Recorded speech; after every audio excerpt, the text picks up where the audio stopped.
Ah, ça vous avait manqué, hein, les batteries révolutionnaires de la semaine, hein. Vers des batteries alcalines chlore stockant 6 fois plus d'énergie que celle du marché. Une équipe internationale de chercheurs menée par Stanford a créé des modèles de piles rechargeables. Celles-ci sont capables de stocker 6 fois plus d'énergie que les batteries commercialisées actuellement.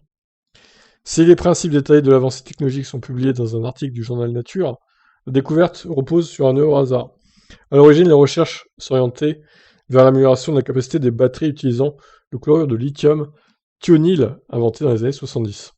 Concrètement, qu'est-ce que c'est? Ces piles de chlore de métaux alcalins, lithium, sodium, potassium, correspondent à un dérivé des piles traditionnellement utilisées dans le commerce. La différence entre les piles rechargeables et les autres relève des procédés chimiques. Sur les piles dites jetables, comme c'était le cas jusqu'ici, le chlorure est trop réactif pour supporter des recharges efficientes et permettre le réemploi d'un électron. La grande avancée s'est produite en formant l'électrode à l'aide d'un matériau en carbone issu de l'université Chongqing de Taïwan. La structure du matériau est composée d'une myriade de nanosphères constituées de micropores agissant comme des éponges. C'est toujours très compliqué, hein, ces systèmes-là. Les molécules de chlore y sont capturées en attendant une reconversion ultérieure. Une batterie rechargeable fonctionne comme un rocking chair. On la pousse dans un sens, puis elle revient quand on y ajoute de l'électricité. Ce que nous avons ici est comparable à une très grande amplitude de chaise à bascule, explique Monsieur DAI, professeur de chimie à l'université de Stanford. À l'instar du micro-ondes ou des antibiotiques, parfois les avancées scientifiques sont le fruit d'un peu de chance. Dans le cas de ces piles ultra performantes, Monsieur D et Ganzhou, putain j'en peux plus de ces noms, menaient des recherches pour améliorer les batteries à usage unique utilisant le chlorure de thionyle. C'est lors de leur première expérience avec du chlore et du chlorure de sodium que les chercheurs de Stanford ont observé une conversion chimique stabilisée.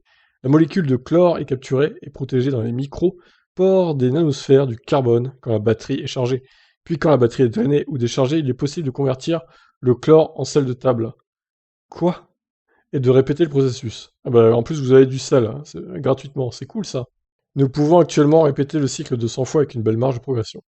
Si on est loin des 1000 ou 2000 cycles de recharge des standards actuels, ce nouveau composé chimique permettrait de faire passer l'autonomie d'une voiture de 600 à 3600 km ou de réduire considérablement le poids et la place prise par les batteries.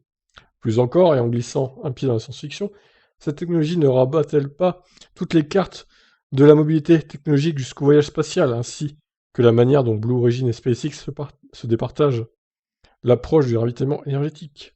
Bien évidemment, c'est évident, tout à fait, je suis d'accord. Bon, bah, si vous avez compris quelque chose à la description de ces nouvelles batteries, dites-moi en commentaire, hein. Ça a l'air intéressant en tout cas. Mais encore une fois, bon, sur le papier c'est bien, après il faut produire le truc à grande échelle, quoi. Ça c'est pas gagné, surtout que les cycles pour l'instant, 100 ou 200, voilà, c'est pas suffisant, quoi, hein. Même si, évidemment, si vous avez 3600 km d'autonomie, s'il y a 100 cycles, ça fait 360 000. Donc au final, ça reste assez correct. Mais bon, à voir, je vous laisse réagir. Ciao.